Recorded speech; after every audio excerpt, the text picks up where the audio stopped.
The National Election Committee, what they did was they used servers from Huawei Technologies, the Chinese company, which Beijing was able to access. Also, there is reporting that the NEC cooperated with Tencent, the Chinese internet giant, to develop algorithms to switch votes that had been decided early. This election was stolen. In 2024, just like in 2020, we had unexpected results and a big Minju victory. They did it again. This is something that never happened before in South Korean history. So we know that they took that election from the conservatives. NEC, National Election Committee, in 2024, they even hired Chinese to count the votes. So what's the consequence of all of this?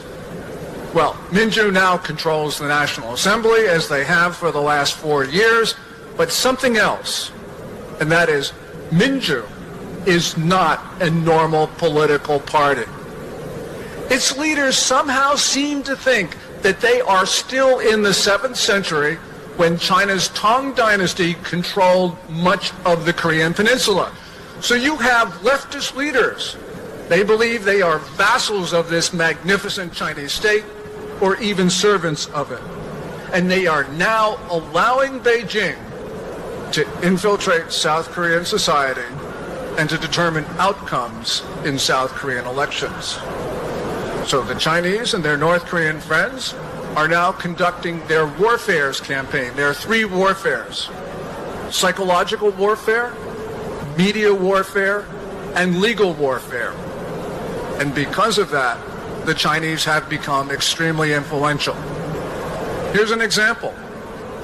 In early December, when you had the big pro-impeachment rallies in Seoul, there were a lot of faces that were not Korean. They were like my wife's. They were Chinese. When the Chinese presence became a political issue in South Korea, what happened?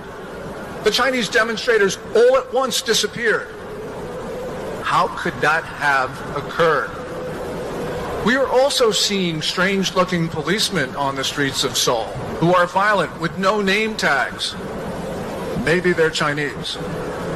We don't know for sure, but we can see that this is a time of unusual, certainly extraordinary events in South Korea.